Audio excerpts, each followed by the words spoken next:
Anytime Fitness is for real people with real fitness goals. I mean, let's be honest. Most of us aren't training for marathons, or half marathons, or even half marathons. Only time most of us are running at all is if we're trying to make a connecting flight.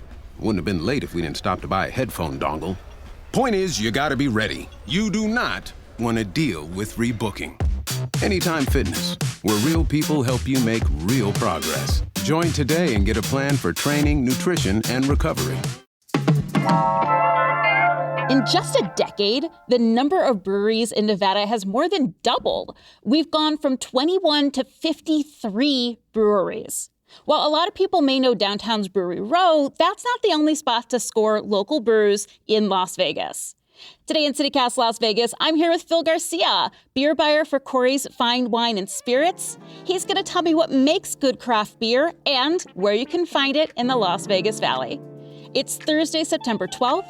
I'm Sarah Lohman, and here's what Las Vegas is talking about.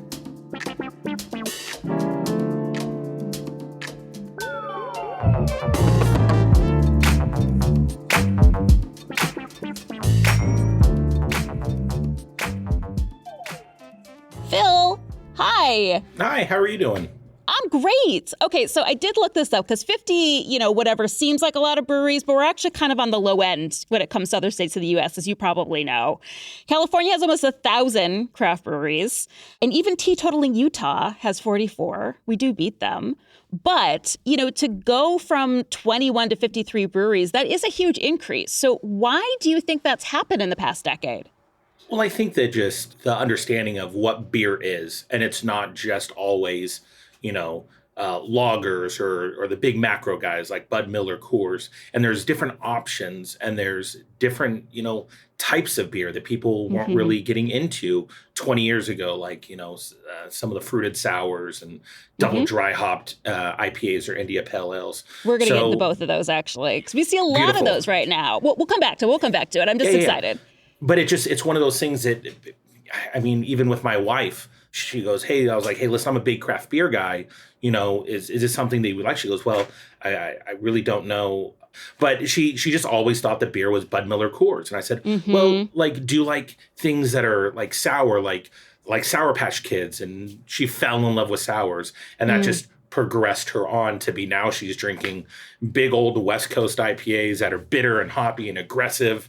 And it's this journey that people learn about other than just the big guys, the Bud Miller Coors. So with that, I feel that, especially here in Vegas, we live in a desert. Water quality is not great. So at that point in time, it's not the most ideal place to make beer, but we're catching up. We're getting there. We have some great talented brewers here in town. Oh my gosh, I can't wait till people start making water directly from Lake Mead. Those beers that are like brewed with ocean water, like they're just scooping it out of some like the Amargosa Valley puddles. That would be something. We have a joke at Corey's. We have a water station and we call it the Lake Mead Lager for that reason. That's pretty cute. That's pretty good. Well, people love good food. We've seen you can get good coffee almost anywhere now. And it is such a relief, especially compared to a decade ago, that you can go into any half-decent bar, even a dive bar, and there's probably going to be like a decent, craft beer on tap. So it only makes sense that Vegas as a foodie city is going to catch up with that. So I think for us in Vegas, the original craft brewery started in 1993, I believe, and that was Big Dogs back when they were a part of, it was a Holy Cow Casino on the Strip. And then when Holy Cow shut down, they moved their operations up north. It actually surprises me it was that long ago. Yeah, Big 93 is early. Yeah, I'll say this. Dave Pasquale up over, and he's brewing for Big Dogs now, that guy is fantastic. I couldn't even tell you how many medals he's won at Great American Beer Festival, which is one of the top beer festival award situations, them and World Beer Cup. Those are two of the biggest ones. And he's just absolutely fantastic up there. But yeah, they've been around since 93. And then you've had some come and go, like Joseph James, which is really sad when they shuttered. It's interesting, especially in Las Vegas, that because of brewing back in, the late 90s, early 2000s, it was such a small scene. When a brewery closed, it was like everything kind of shifted where you didn't have a lot of options. So the community itself of head brewers was quite small. At that point, Joseph James, head brewer, he now works over at Able Baker down in the Arts District. Matt Marino. There's so many great brewers that just kind of hop between breweries to find steady employment. I mean, and certainly that group has gotten bigger and bigger with the increase in the number of breweries. But okay, so maybe someone is curious, how do most craft brewers get started? Like before they open the doors on their first official brewery, what are the first steps? So most people, when they start, they're starting home brewing. And there's an amazing store. It's on Charleston. I know it's called Las Vegas Homebrew Supply. I started home brewing and realized I am a terrible brewer. So when you start doing that, the home brewing thing, you start getting in with SNAFU, which is the Southern Nevada Ale Fermenters Union, and you meet other home brewers, and then you guys start trading ideas, recipes, new way of doing things, new processes of how you're going to brew. And little by little, you can back behind someone that you've known for 5 years, 8 years that you're friends with, and then they go and say, "Hey, listen, I'm jumping and I'm trying to do this full time at this point." I mean, Craft House is another one. Dave was running valet when they opened Craft House. So it's just kind of one of those things that you start primarily home brewing, or you go in and you basically do like an internship with become an assistant brewer like an apprenticeship. Under someone, like an apprenticeship basically. It's very teach you how to medieval guildy. Yeah, well, unfortunately, yes. But the problem is I mean, even when you're, and this is one of the things that I don't judge any brewery by their first year in business. I just don't feel like it's right. And the reason being is because you're going from a 5-gallon system to, maybe a 15 barrel system. So knowing the processes of that individual system, where the temperatures, when you need to drop hops, the boiling to make wort, all of that type of stuff you need to learn on that system. So when someone starts a new brewery, I feel like it's not fair to them for the first year. So anytime someone opens a new brewery and they go, "Hey, have you been down there? They just opened last week." I was like, "Yeah, the beer was good, but I'm not going to judge them until, like, if I have a bad beer from there, that's okay." Like, people are allowed to learn on their system other than just because you're scaling up so much. That's a good reminder for all of us, right? That it's such a huge investment in many ways to open a space like that. So don't judge them too quick. Give them another try in 6 months and then another 6 months. Absolutely. It's kind of like being a mechanic on a Vespa and then being like, "Oh yeah, I went to this aircraft carrier and I just don't know how it works." And you're like, "Well, man, like it's a dramatic difference on home brewing compared to, production brewing at a commercial facility." So I don't judge anyone based off that first year. And like you said, go back 6 months, go back another 6 months and try them again. So you are, by your own admission, not a great brewer, but no. You must be a great taster as the beer buyer Corey's. I've drank 1 or 2 beers in my day. That's for sure. You mean today, not... Well, I try not to drink before 1 p.m. I do my best. Unless I'm on vacation, then, all bets are off. And sometimes it's just a professional consideration. So when you're tasting beers and you're thinking about what to buy for Corey's, like what, in your opinion, does make a really great craft beer? So I think it depends on what type of beer we're talking about first and foremost. So beer primarily is broken down into 2 categories, ales and lagers. So they're 2 completely different styles. They ferment at different temperatures, meaning you have to age them in certain temperatures for longer and shorter distances.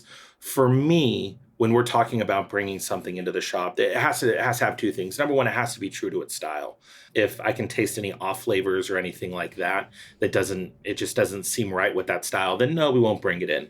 The other big thing, especially for local breweries, is we want to see you. We want to make sure that you're coming into the shop. We want to make sure that you're here and you become a part of our community the same way that we want to be a part of yours.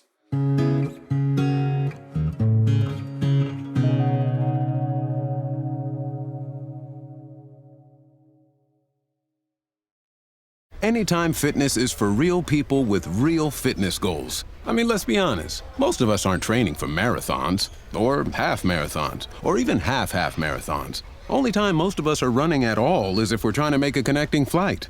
Wouldn't have been late if we didn't stop to buy a headphone dongle. Point is, you gotta be ready. You do not want to deal with rebooking.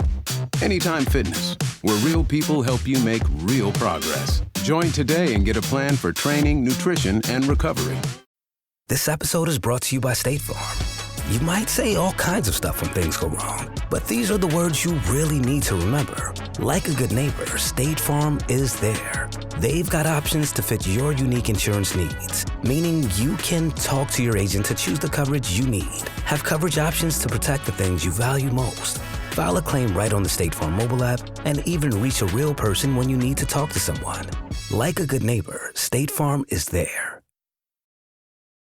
So it does seem like, and you've already mentioned this, it's funny because this was already in my notes, that there really are these two sort of styles that are dominating and have been dominating craft beer really since its inception. And I would say that let's start with IPAs first. Can you tell us what they are, why there are so many, and maybe what beers and breweries you'd recommend for those who love them? So first and foremost, let's go into why they were called IPAs. Mm-hmm. So it is an India Pale Ale. So basically what was happening was in England, to send beer to India, back in the day, it would all be on ships. Mm-hmm. So they would sail from London or wherever they were sailing. They would go down around the Horn of Africa and then back up to India. It's a long way. It's a very long way. It takes a lot of time on a ship. Well, the issue with that is that by the time a pale ale from London would get to India, all the hops would die off, so it wouldn't taste like a pale ale anymore. So where they got the India Pale Ale from is hops are a natural preservative. So they just increased a lot of hops, thinking that, all right, it's going to fall off going the 60-day journey, but by the time it gets there, it's going to taste like a normal pale ale. So that's where the term IPA comes from. It's India Pale Ale. Okay. Now, when you talk about the different styles of IPAs, now there's like a West Coast IPA, there's like a Midwest IPA, there's going to be New England style IPAs, hazy IPAs. I mean, Pure Project they call them murky IPAs, and they're out of Carlsbad, California, and San Diego. But the difference is this. On West Coast IPAs, we use the C hops, Columbus, Centennial, Citra, things like that. They're very big, aggressive hops. So it's going to be a very bitter, kind of like punch you in the face with a hop type of mentality. It's not everybody's cup of tea, for sure. It is not. It is not. So here in Vegas, what are some IPAs that you like that are being made locally? So Boulder City can count too. Anywhere in Southern Nevada. Anywhere we can drive to in an hour. Absolutely. I would say each brewery does something really well. If you're talking about West Coast IPAs, my favorite and honestly one of the core beers in Southern Nevada is Atomic Duck from Able Baker. I think Matt, who was the old brewer over that, the now defunct Joseph James, they just made incredible beer. So over there, if it's a West Coast IPA, it's that. The other one, if you're going to go with hazy, I think the people that are just killing it right now are obviously the Beer Zombies guys. They are just known for their big old juicy quadruple, triple, double dry hopped IPAs. They're doing a lot of really, really, really good work over there. I really don't like IPAs. That's I'm one of those because I'm fine. kind of adverse to bitter flavors, but I kind of want to. So do you have like one or two quick recommendations for an IPA for someone who doesn't think they like IPAs?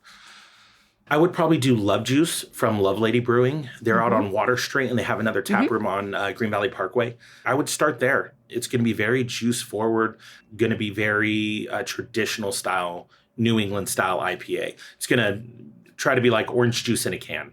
That's where I would start if I was going to venture into the IPA category. Okay, well, good, because that's my neighborhood.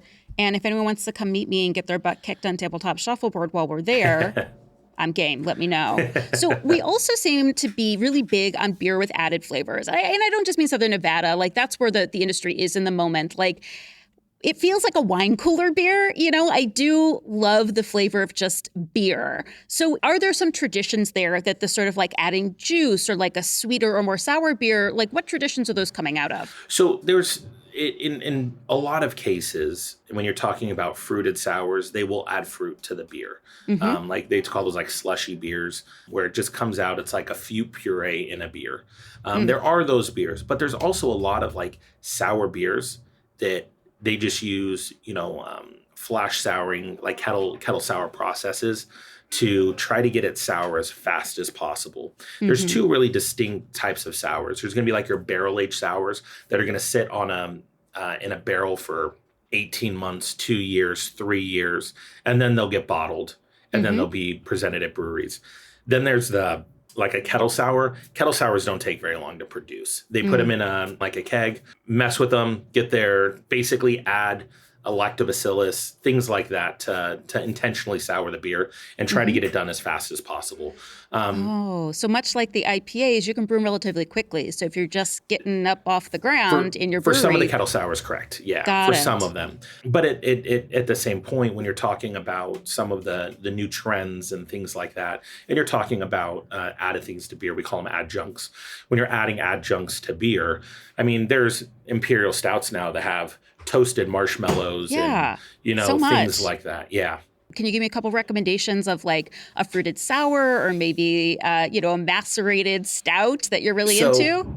So if I'm going sours, Ninth Island, they do a great kettle sour. When you go to like the zombie whips and things like that over at Beer Zombies, those are going to be more your traditional slushy sour, fruited sours, things like that.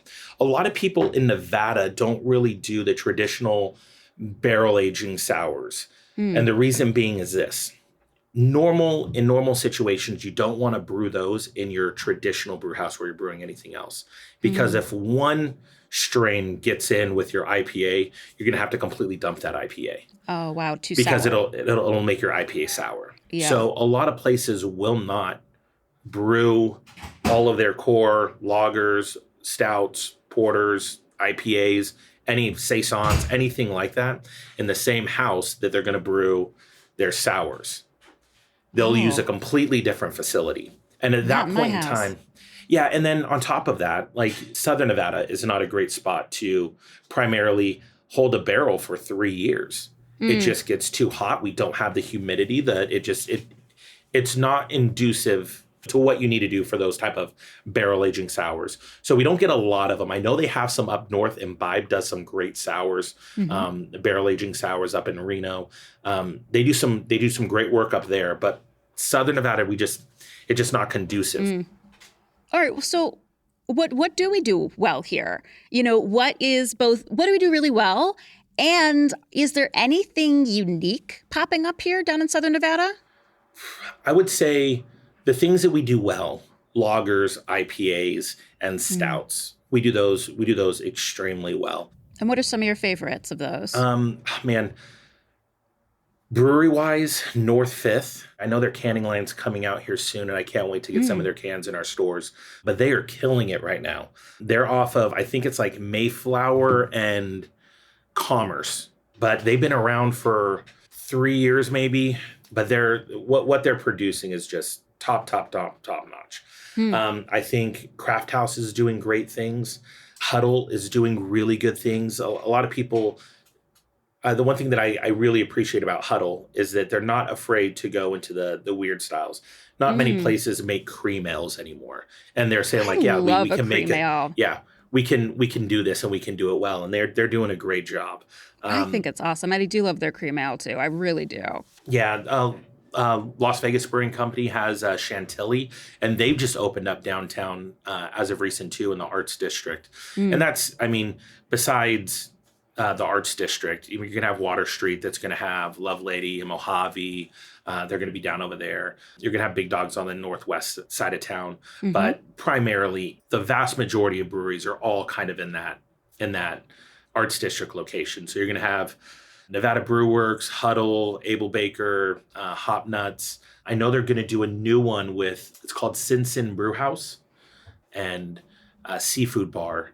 And it's going to be where the old Neon Desert is or was when Neon Desert moved over to Henderson for a larger facility. So let's talk a little bit about like the spaces themselves. Like what are some breweries that you really like hanging out in and why? Ooh, that's a good question. I love Able Baker. I do love the outside patio. I know their outside patio is dog friendly. We have my little fur baby that comes with us occasionally. Yeah, we did trivia there as a CityCast team, and there was a 3-way tie for second place. So go us. It's kind of an accomplishment. Yeah, no, they just do a good job over there. Yeah. I really like the people over at Love Lady in Henderson. They're absolutely fantastic. I like the Huddle and Nevada Brew Works. They're right next to Soul Belly Barbecue, so you just get really good food and really good beer over there.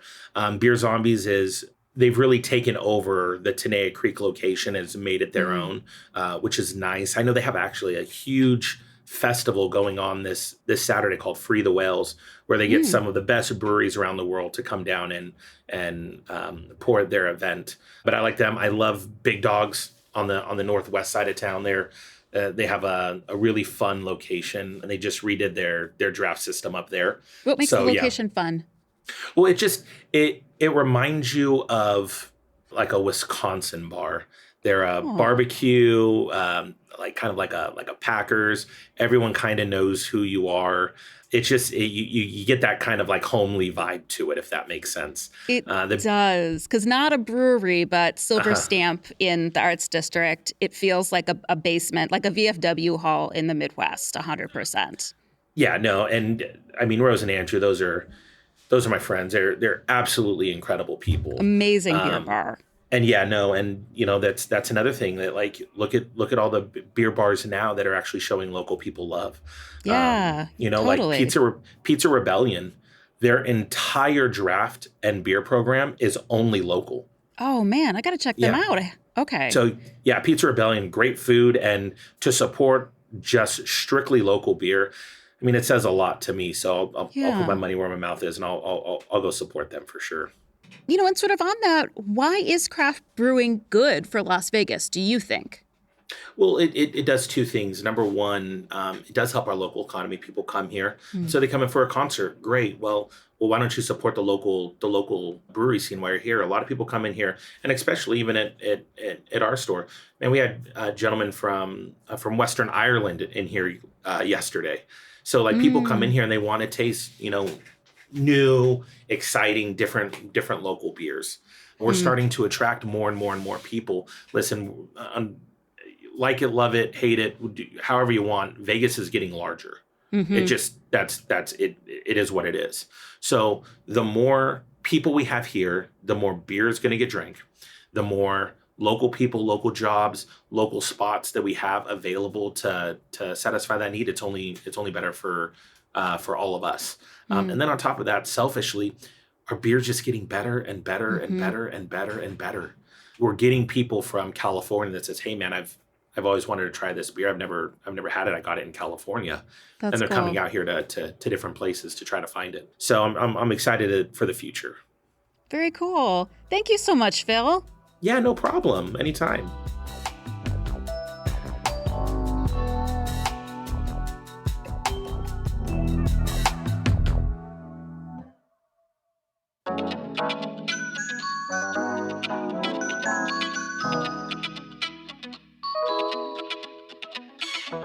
That's all for today here on CityCast Las Vegas. Hey, if you enjoyed this show, why not tell a friend and go get a beer? Try something new, try something local. Don't forget to please rate our show, leave us a review, and definitely subscribe to our morning newsletter. We'll be back tomorrow morning with more news from around the city. Take care.